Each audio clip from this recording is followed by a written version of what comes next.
ओम नमः शिवाय, ओम नमः शिवाय, ओम नमः शिवाय। दोस्तों, मैं आज आप लोगों को और एक नया एपिसोड लेके आया। आज हम बोलेंगे बैटन डिजीज़ के ऊपर। ये बैटन डिजीज़ क्या होता है? देखिए, हम बहुत सारा डिजीज़ बोला जो आपका ब्रेन का ऊपर बा ब्रेन का सिंड्रोम के ऊपर कुछ बोला। लेकिन आज जो डिजीज़ के ऊपर हम बोलेंगे ब डिस्कस करेंगे, आप लोगों के साथ कुछ शेयर करेंगे मेरा। तो वो होता है क्या ना बैटन डिजीज। ये बैटन डिजीज क्या होता है एक्चुअली?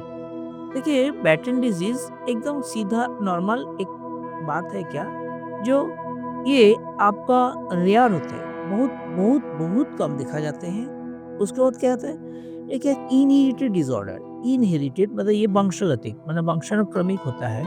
आते हैं, जन्म लगन से आते हैं, बाप माँ फैमिली से ये आते हैं।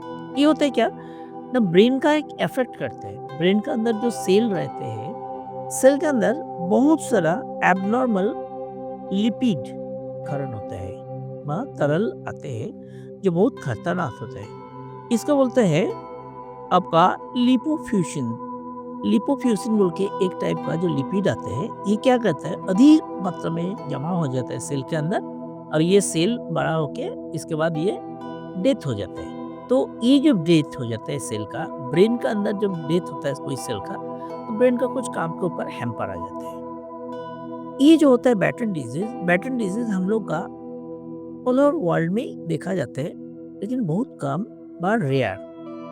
अभी ये बैटन डिजीज कितना टाइप होता है ना, ये बैटन डिजीज 4 टाइप का होता है। एक होता है कर्न इन्फेंटल, जो आपका 6 से 10 महीने का बच्चे लोग के अंदर होता है, एकदम बच्चे लोग, उसको होता है।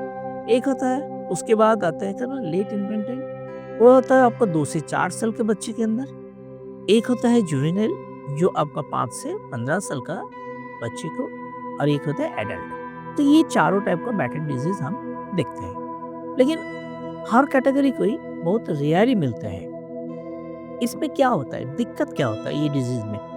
इसमें दिक्कत एक ही होता है, देखिए, जो आपका आँख का जो दृष्टि है, वो दृष्टि के ऊपर हैम्पर होता है। तभी का और क्या लगेगा, आपका ब्लर हो जाएगा आँख, धीरे-धीरे आप दृष्टिहीन हो जाएँगे, और आपका क्या होगा ना, आपका ब्लाइंडनेस देखा जाएगा। इसके बाद क्या होता है ना, सिज़रिंग होता है, मतलब आपका खींचनी व आपका दोहरा पड़ते हैं, बार-बार होते हैं, 1 बार, 2 बार, 3 बार, 4 बार, ऐसे करके बार-बार होते हैं दोहरा। इसके साथ और एक टाइप का क्या देखा जाता है ना, आपका जो मोटर है, मतलब आप चलने के लिए, उठने के लिए, बैठने के लिए, ये आपका जो ब्रेन का मोटर नर्व होता है, वो इम्बैलेंस हो जाता है। कभी-कभार क्या देखा जाएगा, आप बहुत स्लो चलेंगे। मतलब कोई-कोई बच्चा होता है, कोई-कोई बूढ़ा होता है, एडल्ट में देखा जाएगा जो बहुत स्लो चलता है।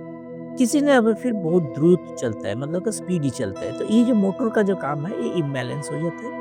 उसके बाद आता है आपका कॉग्निटिव, आपका जो बुद्धिमत्ता है, वो पूरा कम हो जाएगा। बुद्धिमत्ता कम हो जाएगा मतलब आपका ब्रेन का ग्रोथ होगा नहीं, तो आपका एजुकेशन, आपका नॉलेज सब कम होना चालू हो जाएगा। इसके बाद आता है क्या ना, आपका और एक टाइप डिजीज दिखा जाएगा, जो होता है ये आपका पर्सनालिटी का डिसबैलेंस होगा। पर्सनालिटी मतलब पर्सनालिटी में क्या-क्या आता है ना, आपको बहुत सारा उपाय देखा जाएगा, जो आपका मूड जो है वो स्विंग करेगा, आपका एंग्जायटी होगा, और आपका डिप्रेशन होगा। तो दोस्तों, साइंस बहुत कुछ बोलते हैं जो ये कारण से ये होता है, लेकिन एस्ट्रोलॉजिकली हम लोग क्या बोलेंगे? तो मेरा जो चैप्टर है, जो मेडिकल एस्ट्रोलॉजी में ये जो बैटल डिजीज है, इसको कैसे होता है और क्यों होता है? देखिए, हमारा पांचों ग्रहों इसके ऊपर इफेक्ट करते हैं। पांचों ग्रहों इसके ऊपर इफेक्ट करते हैं। मेन 5 ग्रह कौन-कौन है? ना देखिए, फर्स्ट होता है कि जो मून, उसके बाद होता है मार्स, उसके बाद होता है सैटर्न, सैटर्न के बाद होता है राहु एंड केतु। मून तो रहेगा ही, ब्रेन का कोई भी काम होगा, ब्रेन का कोई भी डिजीज व डिसऑर्डर होगा, उसके साथ मून रहेगा ही रहेगा।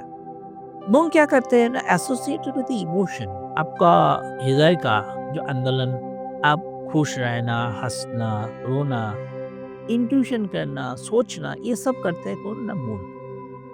आपका ये जो खतरनाक पोजीशन में, मतलब क्या, कुछ हाउस में जाएगा मून, तो आपका ये बैटल डिजीज का इफेक्ट होगा।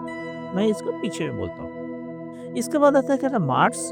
मार्स क्या आता है, तो मार्स तो आपको मालूम है, ये लिंक टू द एनर्जी आपका। एग्रीगेशन, आपका इन्फ्लेमेशन, इसके साथ जुड़ा होता है मार्स व मंगल। उसके बाद आता है सैटर्न। सैटर्न क्रॉनिक डिजीज करते हैं, लिमिटेशन, रेस्ट्रिक्शन और डेथ। मतलब क्या, जो आपका ये जो ब्रेन का जो सेल है वो डेथ हो जाता है, इसके लिए सैटर्न उसके साथ जुड़ा हुआ है। इसके साथ आता है राहु।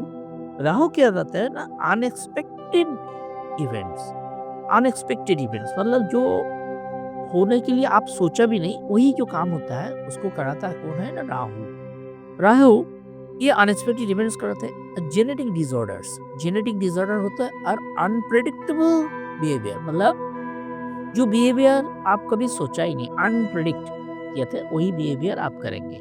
जैसे आप रास्ते में जाने का टाइम बाई चांस आप हंसने चालू कर दिया, तो ये क्या होता है ना, अनप्रेडिक्टेबल बिहेवियर इसको बोलते हैं। इसके बाद आता है केतु। केतु क्या करते हैं ना, connected to the spiritual growth. Spirituality आपको अंदर बहुत आ जाएगा, ये जो होता है केतु लेके आते हैं। और क्या होता है, लिबरेशन एंड हीलिंग। तो ये जो पांचों ग्रोह है, अभी पांचों ग्रोह कौन सा हाउस में व किसके साथ बैठेगा तो आपको होता है। फर्स्ट क्या होता है ना, moon Mars conjunction. Moon and Mars मतलब मून क्या होता है, चंद्र, और मार्स मंगल। जब एक साथ में बैठते हैं तो ये दोनों विपरीत हैं। ये क्या करेगा ना, इंडिकेट द इमोशनल टर्मोइल। आपको इमोशनल में इतना डिप्रेशन में कर देगा। जो मून एंड मार्स एक साथ में जब बैठेगा, आपका इन्फ्लेमेशन करेगा, एनर्जी इन्फ्लेमेशन, और एनर्जी को भी लेवल कम कर देगा। ये मून मार्स एक साथ में जब बैठेगा। सैटर्न और राहु, शनि और राहु जब एक साथ में कंजंक्शन करेगा, आपका क्या होगा, डिजेनरेशन कंडीशन, आपका बॉडी की जो कंडीशन है वो डिटोरिएशन में जाएगा। डिटोरिएशन, जेनेटिक डिसऑर्डर देखा जाएगा, जेनेटिक डिसऑर्डर देखा जाएगा। और क्या करेगा ना, अनप्रेडिक्टेबल कुछ काम होगा जब सैटर्न और राहु एक साथ में। इसके बाद मार्स जब 6 हाउस में बैठेगा, मंगल जब 6 हाउस ऐसे ही हम लोग का डिजीज का हाउस होता है, तो ये क्या करेगा, इंडिकेट करेगा आपको हेल्थ इशू, इसके साथ inflammation and energy imbalance, energy imbalance कर देगा। सैटर्न जब 8th हाउस में बैठेगा, शनि जब 8th हाउस में बैठेगा, तो connected to the degenerative part, आपका फिर से वही पूरा क्या करेगा ना, क्रॉनिक डिजीज व क्रॉनिक पार्ट में लेके चला जाएगा। और राहु केतु जब एक्सिस करेगा, राहु एंड केतु जब एक्सिस करेगा, ऑक्को करेगा, क्योंकि राहु जो पोजीशन में रहते हैं उसका उल्टा अपोजिशन में, पूरा उल्टा साइड में रहते हैं केतु। तो राहु केतु जब एक्सिस करेगा तो आपको क्या होगा ना, सब अनएक्सपेक्टेड इवेंट्स आपको होगा। मतलब ये जो बैटर्न डिजीज है ये एक अनएक्सपेक्टेड डिजीज है। इसके साथ अभी आएंगे हम लोग क्या ना, नक्षत्र में। देखिए इसके साथ तीनों नक्षत्र हमको साथ जुड़ा हुआ है, अश्लेषा, मघा और पूर्वा फाल्गुनी। ऑस्ट्रेलिया होता है नॉलेज का, represent the health, daily routines and energy. ये क्या करता है ना, आपको इमोशनल टर्मोइल कर देगा, इन्फ्लेमेशन करेगा एंड एनर्जी इम्बैलेंस करेगा ऑस्ट्रेलिया। उसके साथ मघा, मघा लिंक क्या करेगा, रीजनरी कंडीशन, जेनेटिक डिसऑर्डर और आपको अनप्रेडिक्टेबल बिहेवियर। और पूर्वा फाल्गुनी नक्षत्र क्या करेगा ना, connected to the health issue. इसके साथ आते हैं तीनों house, 6th, 8th and 12th house. ये 6th, 8th and 12th house connected आपको तीनों टाइम का जैसे काम बोला आपको, जैसे हेल्थ इशू होगा, अनएक्सपेक्टेड चीज होगा, आपका इम्बैलेंस हो जाएगा, इम्यूनिटी कम हो जाएगा। योगा में विपरीत राज होगा, एक ही योग आपको दिखा जाएगा। तो दोस्तों कोई कोई आदमी को यही हम देखेंगे जो डिसऑर्डर कैसे होगा ना, जब आपका ये सब राशि आपका ग्रह एक साथ में आपका कंजंक्शन करेगा। इसके लिए क्या करना है, आपको थोड़ा सा आपको योग करना है। उसके साथ योगाभ्यास के बाद आपको स्पिरिचुअल मेंटेन करना है, मतलब आपको शिव जी को पूजा करना है और सूर्य देव को जल अर्पित करना है। ये होता ही है।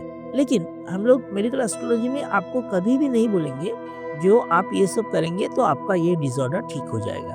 आपको मेडिसिन लेना पड़ेगा, डॉक्टर के पास जाना पड़ेगा, डॉक्टर के साथ कंसल्ट करना पड़ेगा, है ना। Medical astrology is not a tool of recover बा आपका ये डिजीज को कम करने के लिए। तो दोस्तों, ओम नमः शिवाय, ओम नमः शिवाय, ओम नमः शिवाय।